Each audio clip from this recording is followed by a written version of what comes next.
Ya hemos revisado hasta el momento la culpa, ¿no? La culpabilidad, que es un elemento trascendente y necesario en los sistemas de responsabilidad subjetiva. Hemos visto qué implica la misma dentro de la culpabilidad, hemos visto sus formas, es decir, el dolo, la culpa. Hemos visto que la culpa como negligencia o imprudencia tiene ciertos requisitos entre los cuales estará la previsibilidad y además la evitabilidad de la conducta. Hemos podido ver además que existen conductas dañosas. Las conductas dañosas pueden ser activas, es decir, mediante un desenvolvimiento positivo por parte del agente del daño, es decir, actuando, es decir, realizando cierta acción que pueda generar algún daño, o puede realizarse también por omisión, es decir, por incumplir ciertos deberes establecidos por la ley, ¿no? Y también hemos visto que en el derecho penal se genera esto de la comisión por omisión. Entonces ya hemos visto algunos elementos. Dentro de los elementos de la responsabilidad nosotros tenemos a los criterios de imputación, o también se llaman factores de atribución, lo llaman.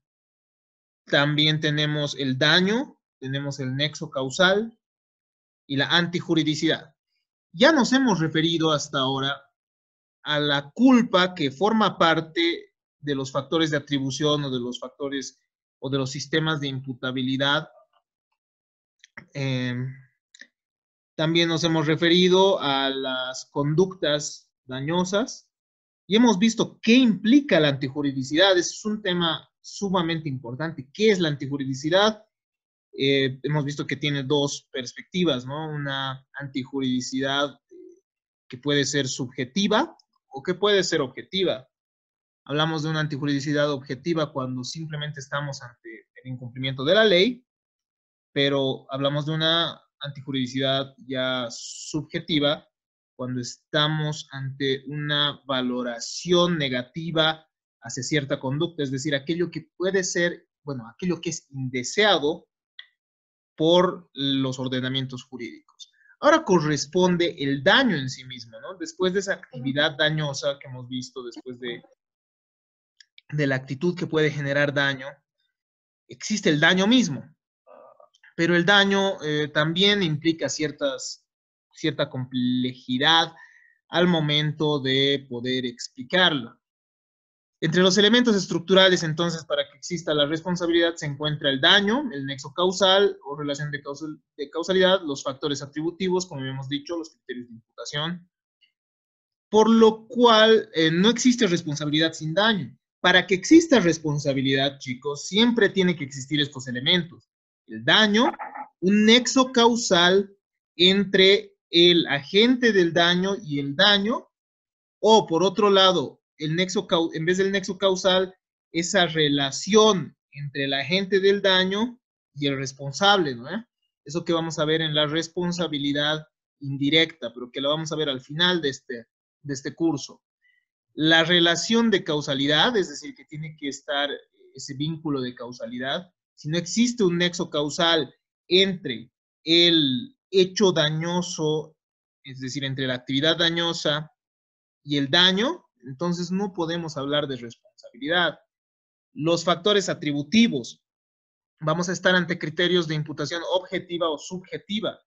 En los criterios de imputación subjetiva tiene que existir culpa, pero también tenemos factores de atribución objetivos, es decir, ciertos deberes que establece la misma ley que se deben cumplir y ante cuyo incumplimiento simplemente se genera la responsabilidad sin necesidad de establecerse si es que existe culpa o no. Por lo cual, sin embargo, podemos evidenciar que en ambos sistemas, es decir, en los sistemas de imputación subjetiva u objetiva, al menos en el derecho civil, no existe responsabilidad sin daño. En el derecho penal existe esa diferencia, ¿no? El derecho penal sí admite la responsabilidad por riesgo, es decir, si alguien ha generado un riesgo. Por ejemplo, existe el tipo penal, el delito de conducción peligrosa. En el delito de conducción peligrosa simplemente estamos ante un riesgo, es decir, un delito que implica peligro, pero no así ante un delito que hubiese generado necesariamente un daño, ¿no? Pero en materia civil tiene que existir efectivamente el daño. El campo resulta amplio, ya que el daño podría abarcar la destrucción, menoscabo, puede abarcar el daño a bienes materiales como a derechos patrimoniales. Otros consideran que también existe un daño extrapatrimonial. De hecho, nuestro Tribunal Supremo, es decir, nuestro más alto tribunal, en cuestión bueno, de litigios, de problemas, lo que ha establecido es que existe un daño moral y que el juez lo determina de acuerdo a cada caso, ¿no? Y es mucho más difícil medirlo en realidad. Esto lo vamos a ver en la siguiente clase, en realidad, el daño extrapatrimonial o también del daño moral, ¿no? El daño entonces puede referirse a diferentes cosas. Puede referirse a la pérdida que se sufre, como también se puede referir a la ganancia que ha dejado de percibir uno, ¿no? Ejemplo, si es que por algún problema, el ejemplo del carpintero, ¿no? Si yo por la negligencia de una persona pierdo la movilidad del pie durante meses, ¿qué es lo que pasa? Bueno, en este caso, además de tener una pérdida sufrida, es decir, además de perder movilidad y de haberse generado un daño, ya que tengo que pagar médicos, ya que tengo que generar ciertas erogaciones de dinero que emergen del daño que se me ha generado, dejo de percibir un monto que yo debería ganar. ¿Qué sé yo? Yo puedo dedicarme, por ejemplo, no sé, a actividades de carácter físico, ¿no? Es decir, a ver, por ejemplo, podríamos decir yo, incluso como abogado, ¿no? Imagínense que como abogado uno tiene que estar constantemente yendo de un juzgado a otro, etcétera, etcétera. Entonces, hay cierto lucro que uno deja de percibir. Entonces, el concepto del daño resulta amplio, resulta complejo. Es por eso que se generan teorías también para intentar establecer qué es el daño, qué es el daño, y vamos a ver después también qué clases de daño existen, ¿no? Eso es la siguiente clase. Para esto tenemos la teoría de la diferencia, en primer lugar. Esta se basa en el concepto de patrimonio. El patrimonio, chicos, es un concepto del derecho civil. Es un conjunto de derechos y obligaciones inherentes a una persona valuables en dinero. A ver, les explico, ¿no? Imaginen que cada persona tiene una bolsa imaginaria, ¿no? Y en la bolsa se ponen todos los derechos que tiene, avaluables en dinero, por ejemplo, el derecho de propiedad sobre una casa, sobre un auto, las acciones que tiene sobre una empresa, etcétera, etcétera, ¿no? Entonces, hasta su perrito entra ahí, ¿no? Porque esos son considerados, los animales domésticos son considerados bienes muebles. Entonces, tiene un patrimonio, ¿no? El patrimonio, pero no solo son las riquezas, sino también las obligaciones, ¿ya? En esa bolsa imaginaria que tiene cada persona, que es el patrimonio, esta es la teoría clásica, ¿no? Cuando ustedes vean derecho civil, derechos reales y bienes, ustedes van a ver que el patrimonio es más complejo y hay diferentes teorías del patrimonio, pero basta que ustedes entiendan que para nuestro código el patrimonio se asemeja a una bolsa imaginaria, ¿no? Que cada uno tiene.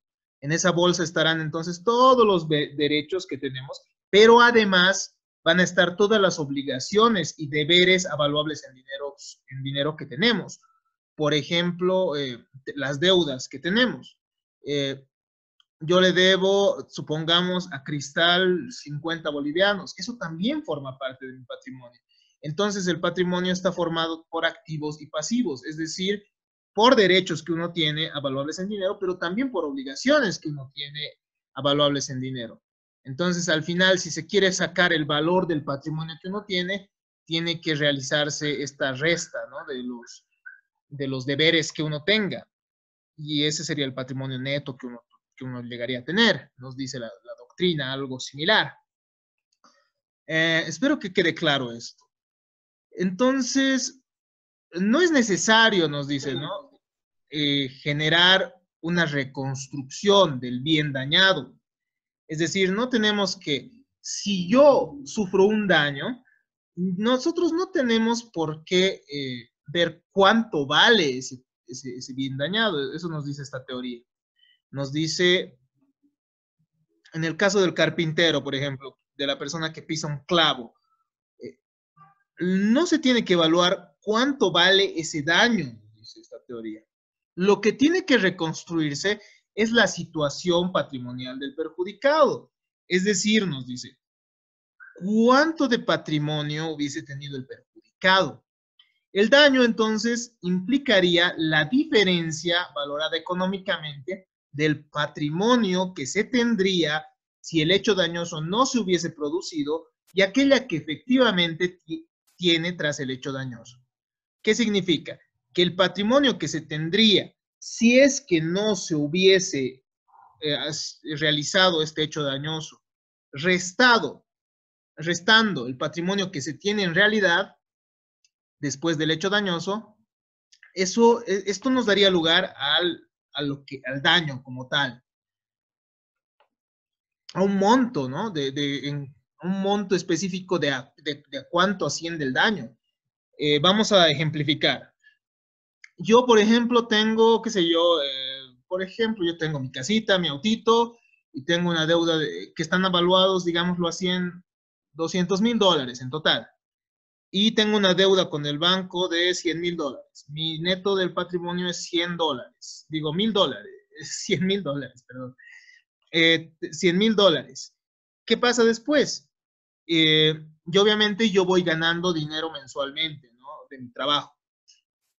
Entonces, digamos que más el dinero de mi trabajo y ahorros tengo en total $50,000 de eso, de mis ahorros, y que yo dentro de un año podría hacer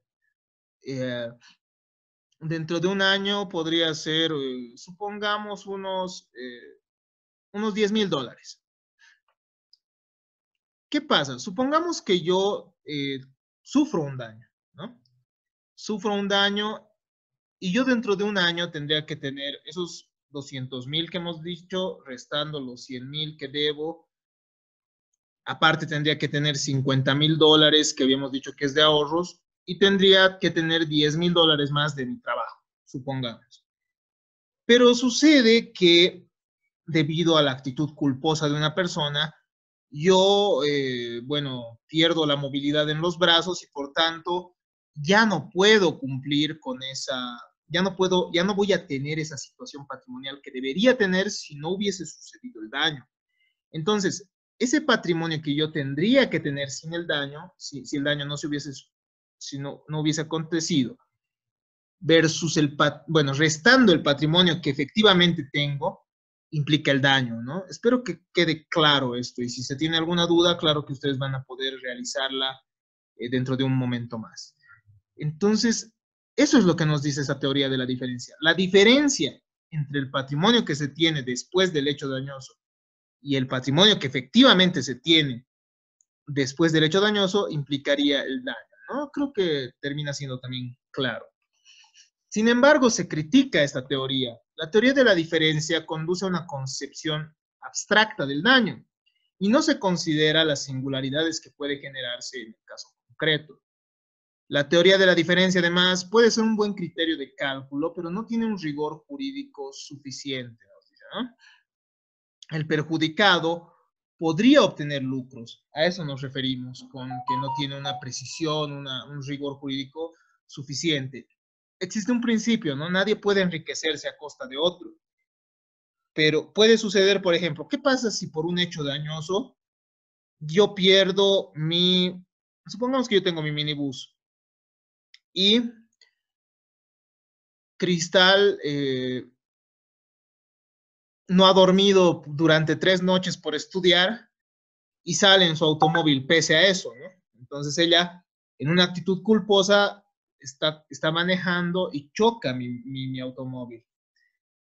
¿Qué pasaría en ese caso? Obviamente hay una actitud culposa, existe además un daño, ¿no? Bueno, Y el problema de la teoría de la diferencia es el siguiente, ¿no? Lo que se busca mediante la responsabilidad civil es la reparación. Entonces, existen situaciones en las cuales se puede reparar el daño devolviendo la misma cosa. Pero tómese en cuenta algo. El minibús que han chocado tiene años de uso, es decir, que es un minibús que ya no vale la misma cantidad que un minibús nuevo. Entonces, si Cristal tiene que devolverme un minibús nuevo, existe pues cierto enriquecimiento de mi parte que al final no termina siendo, bueno, termina contrariando el derecho mismo, ¿no? Entonces, ese es el gran problema, ese es uno de los problemas que genera esta teoría de la diferencia. Sin embargo, todavía se la puede considerar como parte de lo que es el daño en sí, ¿no? Pese a sus observaciones. Entonces, el problema surge con la reparación natural, con el pago en especie. Hay dos formas de pago ya en materia civil, en especie y por equivalencia.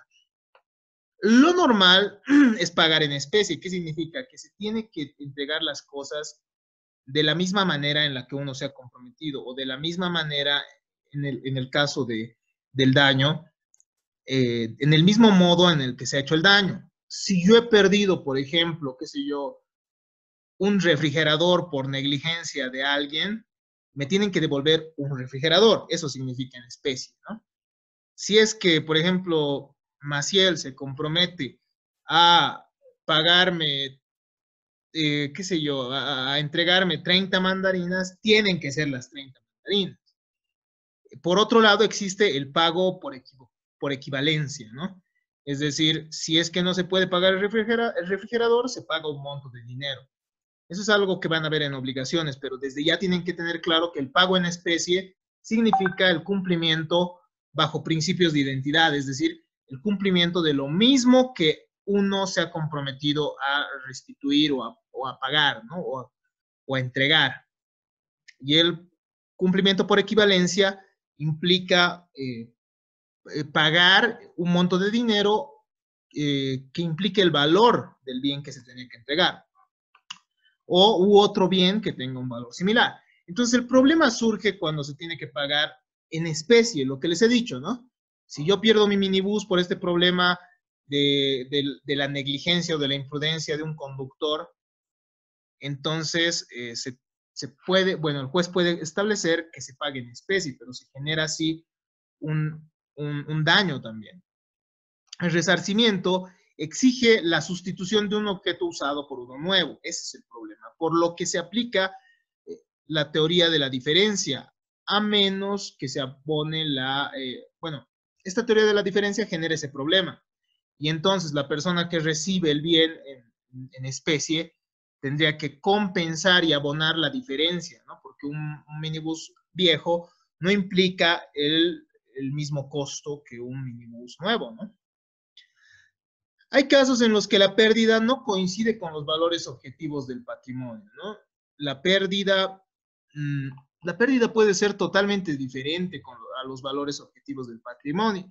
Este es el ejemplo de la responsabilidad moral, por ejemplo, o del daño moral que se pueda generar. Entonces, no siempre la teoría de la diferencia va a poder ser utilizada, ¿no? Para establecer cuál es el daño efectivo. Finalmente, ¿a qué patrimonio actual se refiere? Ese es un problema fuerte también de la denominada teoría de la diferencia. ¿Desde qué momento y hasta qué momento se tiene que computar el monto de los daños perdidos? ¿A qué nos referimos? Supongamos que, a ver un ratito, ya. ¿Desde qué momento se tiene que computar todo ese daño, ¿no? Es decir, si se me tiene que pagar un daño, ese daño va a ser el daño existente al momento que yo interpongo mi demanda ante los jueces, o es a ese daño que se puede calcular al momento de emitirse sentencia.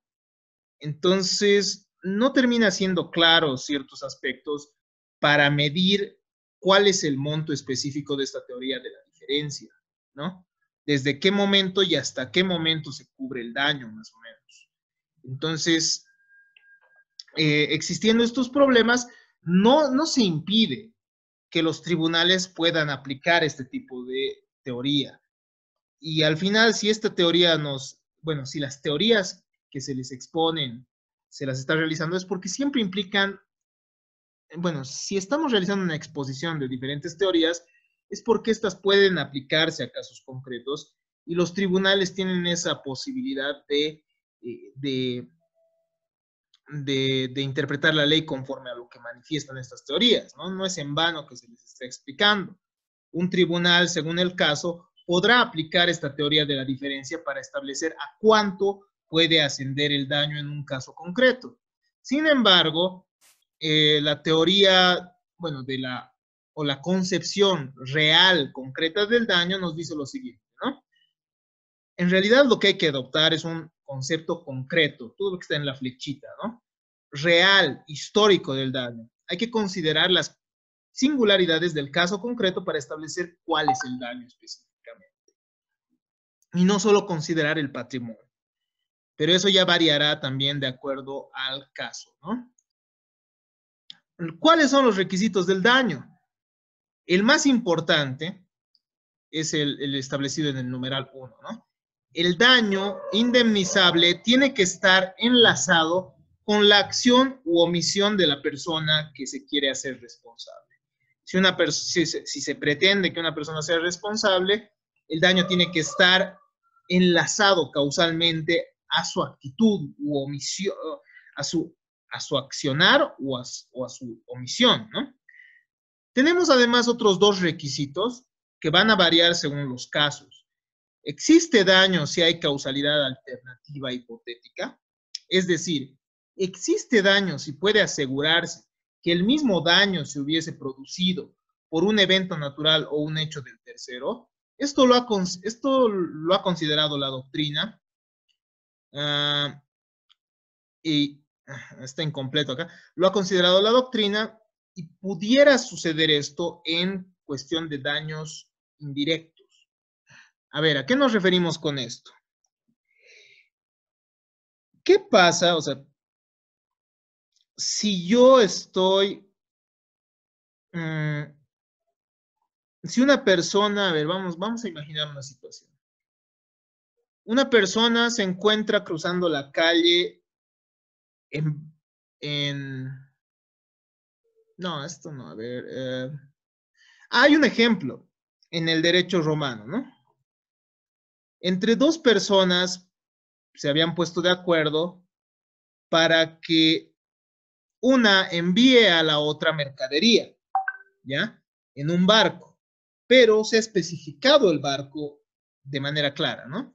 Supongamos, yo me comprometo a enviar la mercancía en el barco A, ¿ya? Y al final, ¿qué pasa en la situación? Esta persona que tenía que enviar la mercancía en el barco A, en realidad la manda en un barco B, ¿no? La envía en un barco B y al final el barco B sufre un accidente y termina, qué sé yo, termina destruido, ¿no? En el mar. Entonces, en este caso, podría decirse que hay responsabilidad, claro está. Pero, ¿qué pasaría si el barco A también hubiese, se hubiese destruido, también hubiese sufrido el accidente? No sé si me dejo entender, espero que sea claro, ¿no? Hay una causalidad alternativa, ¿no? Hay una alternativa, hay la posibilidad que el daño se hubiese generado de todos modos. Entonces, en estos casos, ¿existirá daño o no existirá daño? Lo que nos dice la doctrina es que en los casos de responsabilidad directa no debería ser aplicable esto. ¿Por qué? Porque claramente uno es agente del daño y tiene que tomar tiene que tomar la previsibilidad y tiene que prever y tiene que evitar, ¿no? La evitabilidad. Entonces, en estos casos, en los casos de responsabilidad directa, uno tiene que cumplir con los mismos, por tanto, no podría tomarse en cuenta la causalidad alternativa, es decir, la posibilidad que el daño se hubiese realizado de todos modos. Pero esto sí sería aplicable en una responsabilidad indirecta, ¿no? Cuando uno responde por una cosa, cuando uno responde por un menor de edad, cuando uno responde por qué sé yo, por un animal, por ejemplo, en estos casos podría suceder que la víctima hubiese sufrido el daño de todos modos, pero ya que no es una responsabilidad directa necesariamente de la persona, de la gente del daño que quiere realizar o que lo realiza por su imprudencia, podría llegar a suscitarse esto. Esto nos dice Larens, ¿no? Karl Larens, si no estoy mal. Es uno de los teóricos, bueno, sumamente importantes, al menos del derecho civil. Por lo cual, a tomar esto en consideración, ¿no? Un tribunal, entonces, podría decir en determinados casos, o bueno, un abogado también podría alegar en determinados casos que el daño se hubiese suscitado de todos modos, aun cuando hubiese existido culpa, ¿no? Pudiera haber dicho, un momento, existió culpa, pero bueno, existía la posibilidad que este daño se hubiese realizado de todos modos. Entonces, es un método argumental, es una forma de argumentar, ¿no? Si la doctrina nos ayuda en algo, es al momento de establecer ciertos argumentos para poder intervenir en algún caso concreto, ¿no? Entonces, esto de la causalidad alternativa hipotética, según la doctrina, solo se aplicaría en daños indirectos, pero es un medio argumentativo también para cualquier persona, ¿no? Ante un caso concreto. Por otro lado, se habla como tercer requisito de la computación de los beneficios o compensatio lucricum dam. ¿Qué significa, no? O sea, ¿qué genera la siguiente duda o que pregunta, que genera una problemática respecto al daño? ¿Hay menor daño cuando el mismo ha generado beneficio a la víctima? ¿Qué pasa si el daño genera un beneficio a la víctima? Deja de haber daño. El Tribunal Español tuvo una situación, ¿no? Interesante. Esto lo expone Luis Díaz Picasso en esa obra que ustedes ya la tienen y que también es base de nuestra materia, que es Derecho de Daños. Ha sucedido, nos dicen, ¿no? En un caso concreto que no recuerdo exactamente la situación, pero supongamos esto, ¿no? Sucede que un automóvil choca una construcción y la construcción cede, pero esta era una construcción ilegal. Por tanto, esto restaba el valor incluso al mismo bien inmueble. Y el momento que el automóvil ha destruido la construcción, en realidad ha terminado generándole mayor valor al bien inmueble, ya que el mismo se encontraba en regla.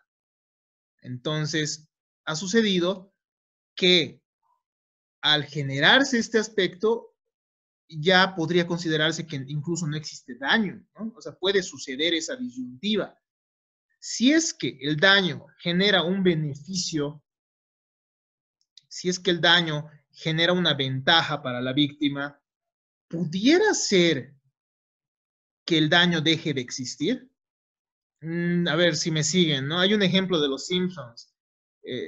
Los amigos del Pino, por ejemplo, ¿no? Tienen que jugar un partido y el señor Burns, bueno, y el señor Burns era pésimo, ¿no?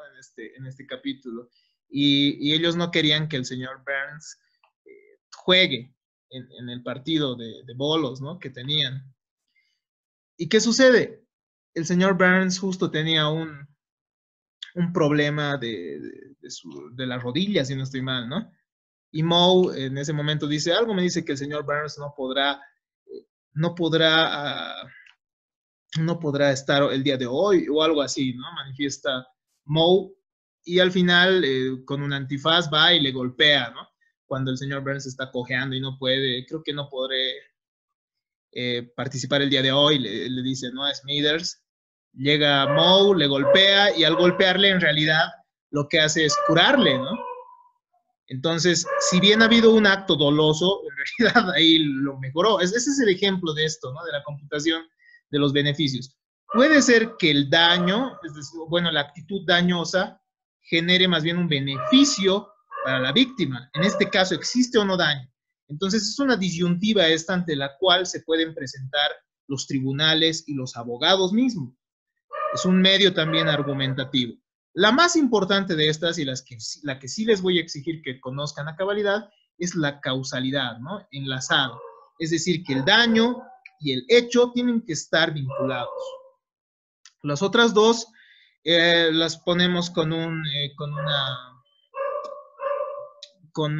entre paréntesis o con qué sé yo, con un asterisco, pero demostrando que pueden existir situaciones en las que, pese a que ha existido un daño, en primer lugar, tal vez el mismo se iba a suscitar de todos modos. O en segundo lugar, si bien el daño se ha acontecido, puede generar mayores beneficios también a la víctima.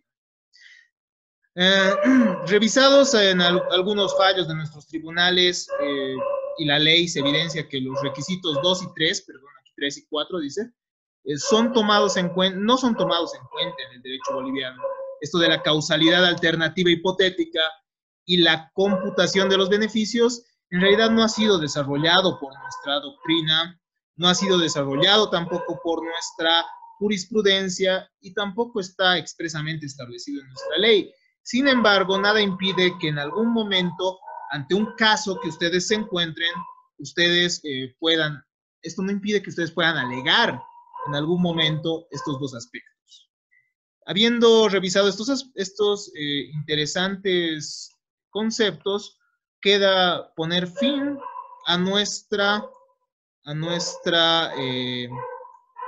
clase del día de hoy y tendremos la siguiente que revisar los tipos de daño. Muchas gracias.